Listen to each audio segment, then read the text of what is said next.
এই সংসারে সব থেকে বেশি কঠিন কাজ কোনটা? কেউ বলবেন যুদ্ধ করা, কেউ বলবেন ধন অর্জন করা, আবার কেউ বলবেন জ্ঞান অর্জন করা সব থেকে বেশি কঠিন। এবার প্রত্যেক ব্যক্তির নিজস্ব অভিজ্ঞতা আছে, আর সেই অনুসারে তার নিজস্ব একটা উত্তর আছে।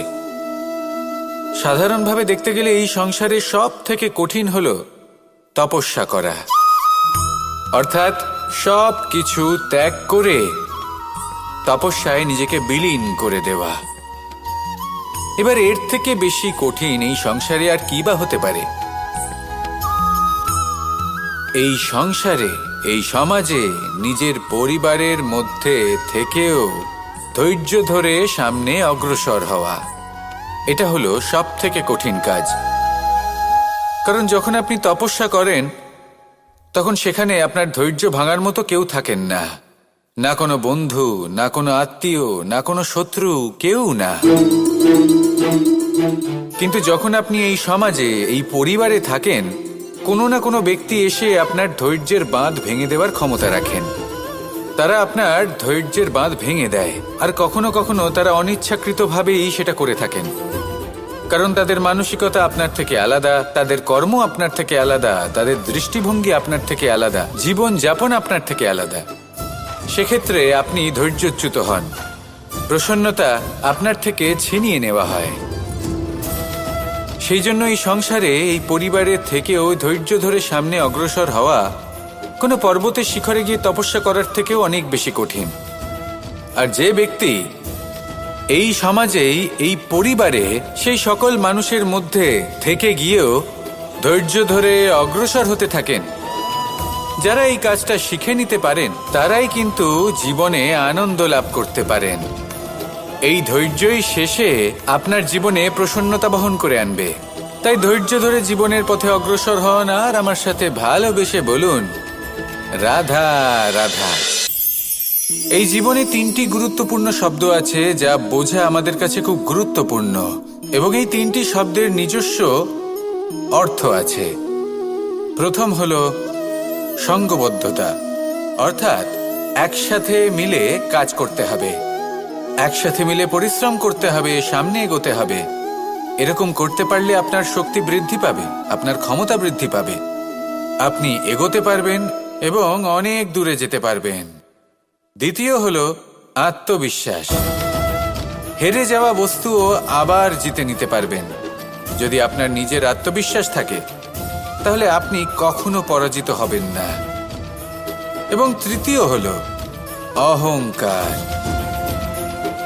জয়লাভ করার পরেও কিন্তু এটা আপনাকে পরাজিত করতে পারে। সেই জন্য জীবনে সঙ্গবদ্ধ হন, আত্মবিশ্বাস রাখুন, কিন্তু কখনোই অহংকার করবেন না। এই অহংকার আপনার থেকে সব কিছু কেড়ে নিতে পারে। এই অহংকারের জন্যই মথুরাপতি কংস নিজের পতনের দিকে অগ্রসর হয়েছিলেন। এই অহংকারকে ত্যাগ করুন, আর আমার সাথে ভালোবেসে বলুন, রাধা রাধা। আমরা যখনই কোনো গাছের চারা রোপণ করি তখন সবার আগে পরীক্ষা করে দেখি যে যেখানে আমরা চারা রোপণ করতে চলেছি সেখানকার মাটি আদৌ উর্বর কিনা, সেই মাটি সেই চারাকে বাড়তে সাহায্য করবে কিনা। যখন একটা চারা রোপণের আগে আমরা এত কিছু ভাবতে পারি, তাহলে কাউকে বিশ্বাস করার আগে আমরা কেন ভাবি না?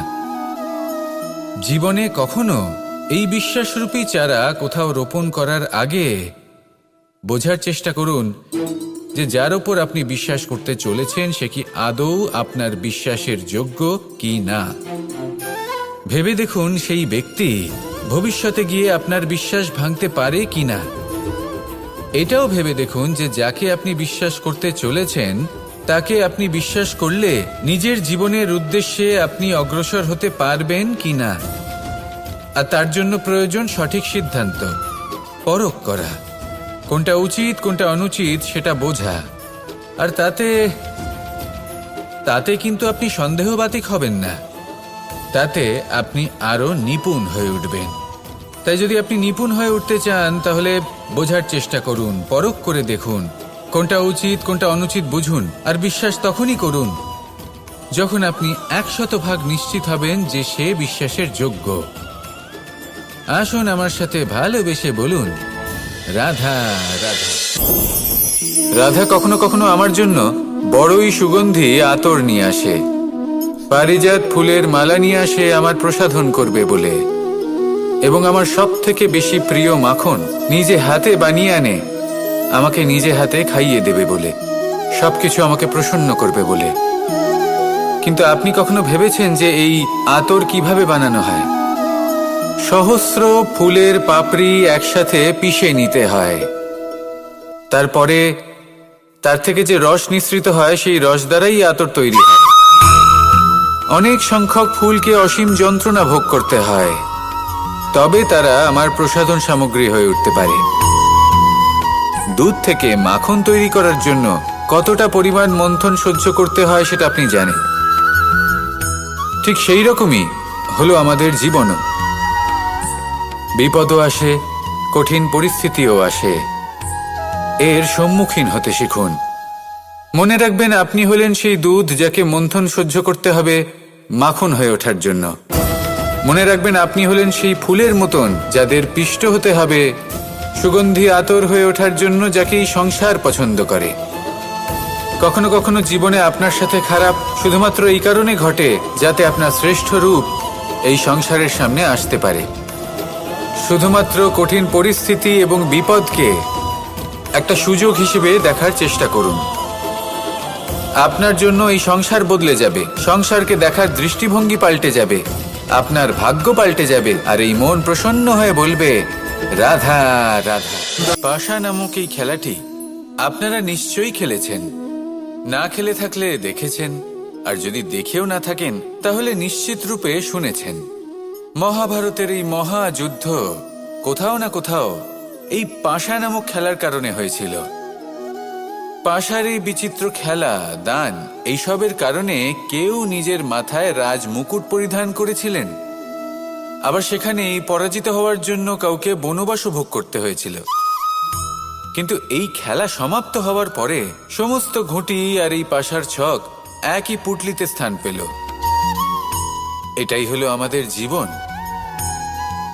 এই সংসারে আমরা জয় পরাজয়ের বিষয়ে এতটাই ভাবি, এত চিন্তা করি যে এই জীবনের খেলার আনন্দটাই উপভোগ করতে পারি না। আর অবশেষে কি হয়? কেউ জয়ী হন, কেউ পরাজিত হন, কিন্তু দুজনেই একই স্থানে পৌঁছে যান। প্রত্যেক ব্যক্তি মৃত্যুর পরে একটি নির্দিষ্ট স্থানেই পৌঁছতে বাধ্য, কিন্তু ততক্ষণ এই জীবন, এই খেলা, তার আনন্দ উপভোগ করুন। এই সংসারে সেই ব্যক্তি শ্রেষ্ঠ স্থানে পৌঁছতে পেরেছেন যিনি এই সংসারকে প্রকাশ প্রদান করেছেন, যিনি কখনো জয় পরাজয় এ বিষয়ে ভাবেননি, শুধু এই জীবনের খেলার আনন্দ উপভোগ করেছেন। এটাই আপনিও করুন, আর আমার সাথে ভালোবেসে বলুন, রাধা রাধা। প্রত্যেক মানুষ নিজের জীবনে দুঃখ অনুভব করেন। প্রত্যেকের দুঃখ আলাদা হতে পারে। কারোর মনে এই দুঃখ থাকে যে সে তার বাবা মায়ের সব ইচ্ছে পূরণ করতে পারেননি। কেউ এটা ভেবে দুঃখ পান যে সে চিরকাল সদাচার করেছেন, সৎকর্ম করেছেন, কিন্তু তাও তাকে দুরাচারী বলে মনে করা হয়। কেউ এটা ভেবেও দুঃখ পান যে তার সামনে যে ব্যক্তি রয়েছেন তার চোখে তিনি শত্রু হয়ে উঠেছেন বা দুষ্ট হয়ে উঠেছেন, যেখানে তিনি হয়তো কোনো অনুচিত কাজই করেননি। এবার এই সমস্ত বিষয় নিয়ে ভেবে নিজের ব্যক্তিত্ব নিয়ে সন্দেহ প্রকাশ করবেন না। যদি নিজের ব্যক্তিত্ব নিয়ে কোনো সন্দেহ থেকে থাকে তাহলে কর্ম সংক্রান্ত প্রশ্ন করুন যে আপনি যা করেছেন তাতে কি উচিত ছিল, কি অনুচিত ছিল। যেটা প্রয়োজন সেটা এটা বোঝার যে আপনার অন্তর্মন, আপনার বিবেক আপনাকে কি বলছে, আর আপনার অন্তর্মন আর আপনার বিবেক আপনাকে যেটা করতে বলবে শুধু সেটাই করুন। আর তারপরে এই সংসার কি বলবে, কি ভাববে সেসব নিয়ে ভাবতে যাবেন না, কারণ এই সংসার তো ঈশ্বরকেও প্রশ্ন করে থাকে, ঈশ্বরকেও দোষী মনে করে। কখনো কখনো যখন কোনো ঘটনা মানুষের ইচ্ছা অনুযায়ী ঘটে না, তখন মানুষ এটা বলে যে হে ঈশ্বর, আপনি আমার পাশে থাকলেন না, আপনি বড়ই কঠোর, এটা আপনার দোষ। যেখানে বেশিরভাগ সময় হয়তো সে নিজেই নিজের কর্মফল ভোগ করছে। আর কখনো কখনো ঈশ্বর হয়তো তার জন্য আরো ভালো কোনো পরিকল্পনা করে রেখেছেন, কিন্তু মানুষ সেটা বুঝতে পারে না। তাই দিনের শেষে যেটা প্রয়োজন সেটা হলো নিজের মনের কথা বুঝতে হবে। আপনার বিবেক কি বলছে শুধু সেটাই করুন আর সামনে এগোতে থাকুন। আমার সাথে ভালোবেসে বলুন, রাধা রাধা। পরিবর্তন, এটা হলো সৃষ্টির অমূল্য নিয়ম। এই সংসারে সবকিছু সময়ান্তরে পরিবর্তিত হয়, এই সময়ও পরিবর্তিত হয়। পরিবর্তন চিরকাল হয়ে এসেছে আর চিরকাল হতে থাকবে, কিন্তু এবার আমরা সেই পরিবর্তন কিভাবে লাভ করব যেটা আমাদের প্রয়োজন, যেটা আমরা চাই। আমরা জীবনে বিকাশ চাই। এই বিকাশ কিভাবে লাভ করতে পারি? এই প্রকৃতি কিন্তু আমাদের অত্যন্ত উত্তম উদাহরণ দিয়ে বুঝিয়েছে। একটি বিন্দুর উদাহরণ দিয়েছে যা ভবিষ্যতে একটা বিশাল নদীর আকার ধারণ করে। এটা কিভাবে হয়? মেঘ থেকে একটি বিন্দু ঝরে পড়ে সেই পর্বতের ওপর যেখানে হিম আছে। সেই হিমের সংস্পর্শে আসা মাত্র সেই বিন্দুর সাথে আরো বেশ কিছু বিন্দু যুক্ত হয়। তারপর তারা অগ্রসর হয়, আরো কিছু বিন্দু যুক্ত হয়, আস্তে আস্তে একটা ক্ষীণ ধারার রূপ ধারণ করে এবং সেটাই ভবিষ্যতে আরো এগোতে থাকে। অনেকটা যাওয়ার পর যখন অনেক সংখ্যক বিন্দু একসাথে যুক্ত হয় তখন সেটা বিশাল নদীর আকার ধারণ করে। এবার আমরা মানুষ বলে আমাদের সাথে এই নিয়মের অন্যথা হয় তা নয়। আমরাও এই প্রকৃতির অংশ, আমাদের ক্ষেত্রেও একই নিয়ম প্রযোজ্য। যখন পরিশ্রম করে অনেক সংখ্যক বিন্দু আমরা একত্রিত করব তখনই পরিবর্তনের নদী প্রবাহিত হবে। প্রয়োজন হলো নিরন্তর পরিশ্রম করা এবং ধৈর্য ধরা। এটা করতে থাকুন, জীবনে সব কিছু লাভ করতে পারবেন। কারণ প্রকৃতি আমাদের এটাই শিখিয়েছে, আর আমরা এই ব্রহ্মরই একটি অংশ, যার দ্বারা এই ব্রহ্মাণ্ড নির্মিত। আসুন আমার সাথে ভালোবেসে বলুন, রাধা রাধা। কখনো এই প্রকৃতির দিকে তাকিয়ে থাকবেন। এই প্রকৃতি অনেক ধরনের শিক্ষা দেয়। কোনো একটা গাছকে দেখুন কিভাবে সে মাটি থেকে জল শুষে নেয়। সে ঝড় হোক বা হোক কড়া রোদ সব সহ্য করে এবং অবশেষে সে ফল ধারণ করে। আর সেই ফল উৎপন্ন করার পরে সে ফল কিন্তু সে নিজে গ্রহণ করে না, এই সংসারকে প্রদান করে, যাতে পশু পাখি মানুষ তারা এই ফল গ্রহণ করে শক্তিশালী হয়ে উঠতে পারে, সুস্থ থাকতে পারে। সেভাবেই নদী, সরোবর এরা নিজেরাও কিন্তু নিজেদের জল গ্রহণ করে না, মাটিকে প্রদান করে, পশু পাখিকে প্রদান করে। সূর্য নিজেও নিজের জন্য প্রজ্বলিত হয় না, সে প্রকাশ ছড়িয়ে দিতে চায় আমাদের সবার কাছে, সে আলো পৌঁছে দিতে চায়। এই প্রত্যেকের কর্মে পরমার্থ নিহিত আছে, আর সেই জন্যই এদের সকলকে পুজো করা হয়। তাই মনে রাখবেন, আপনার কাছে জীবন যাপনের অতিরিক্ত যা কিছুই আছে তা পরমার্থের জন্য। তাহলে তার সদ্ব্যবহার করুন আর আমার সাথে ভালোবেসে বলুন, রাধা রাধা। আমরা প্রত্যেকেই অবশ্যই এমন সময় দেখেছি যখন অনেকগুলো সমস্যা একসাথে আমাদের জীবনে এসে পড়ে। সমস্যা আমাদের প্রত্যেকের জীবনেই থাকে। আমরা তার সমাধান খুঁজতে চেষ্টা করি, কখনো সমাধান খুঁজে পাই, আবার কখনো যতই চেষ্টা করি না কেন কোনো সমাধান খুঁজেই পাই না। আর যখন এটা হয় তখন মানুষ অত্যন্ত বিচলিত হয়ে পড়েন। নিজের আত্মীয় স্বজন, নিজের বন্ধু বা সংসার এদের ওপরে এই দোষ চাপিয়ে দেন যে এদের জন্যই এই সমস্যা এসেছে। এবার যদি আমি আপনাকে কোনো পরামর্শ দিই তাহলে এটাই বলবো যে দৃষ্টিভঙ্গি পাল্টে দেখুন। এই দৃষ্টিভঙ্গি দিয়ে দেখুন যে এই সংসারে যে সমস্যায় আসুক না কেন তার জন্য কেউ দোষী নয়, না আপনি না অন্য কেউ। এই পুরো খেলাটাই আপনার মানসিকতা, আপনার দৃষ্টিভঙ্গির, আপনার মনের। কিভাবে বোঝাচ্ছি? যখন আমাদের মন শক্ত থাকে তখন কঠিন থেকে কঠিনতর পরিস্থিতিও আমাদের জীবনে খুব বেশি হলে প্রতিস্পর্ধা হয়ে থেকে যায়। সেখানে যদি আমাদের মন দুর্বল থাকে, তখন অল্প কঠিন পরিস্থিতিও আমাদের কাছে খুব বড় সমস্যা হয়ে যায়, তাই না? একটা শক্ত মন কঠিন পরিস্থিতিকে প্রতিস্পর্ধা হিসেবে দেখে আর তার মধ্যে ওটা সুযোগ খুঁজে নেয়। আমাদের শুধু এটাই করতে হবে। এই সংসারে অন্য কাউকে দোষী মনে করলে আপনার সমস্যা দূর হয়ে যাবে না। সেই জন্য এই সংসারকে দোষ দেওয়ার বদলে এই সমস্যার মূলে চলে যান, সেটাকে বুঝুন, নিজের এই মনকে শক্ত করে তুলুন। যদি আপনার মন শক্তিশালী হয়, তাহলে এই সংসারে অনেক বড় বড় কঠিন থেকে কঠিনতর পরিস্থিতিও যদি আসে, আপনার জীবনে যতই বড় বড় সমস্যা আসুক না কেন, আপনার লক্ষ্য লাভে বাধা দিতে পারবে না। আসুন আমার সাথে ভালোবেসে বলুন, রাধা রাধা।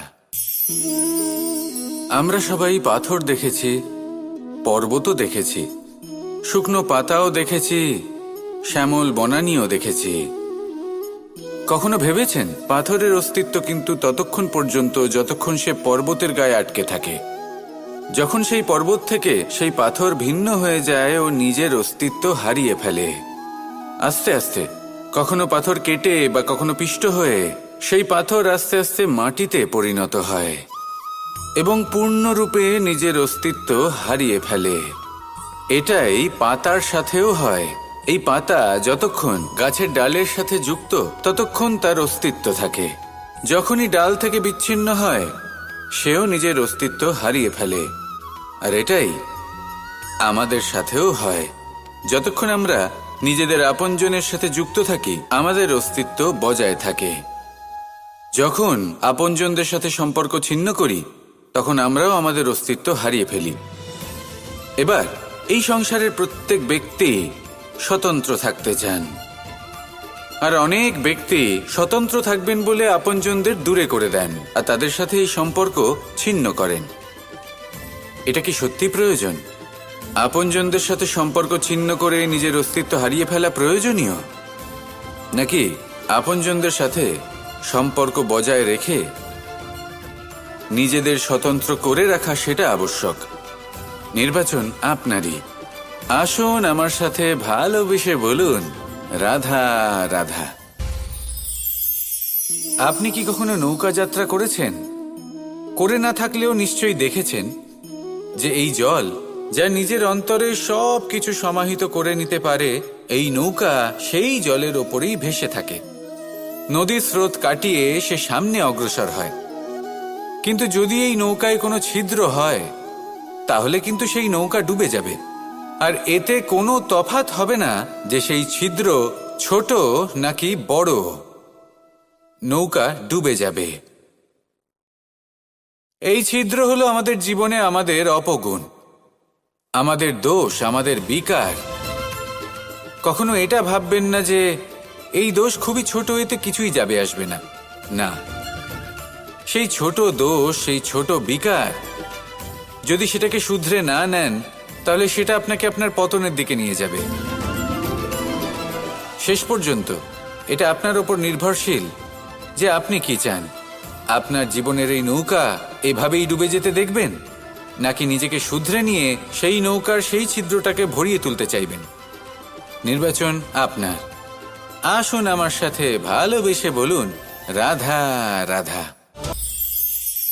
জল জলই পৃথিবীতে বেঁচে থাকার জন্য আবশ্যক তো বটেই, কিন্তু এই জল আমাদের একটা অত্যন্ত গুরুত্বপূর্ণ শিক্ষা প্রদান করে।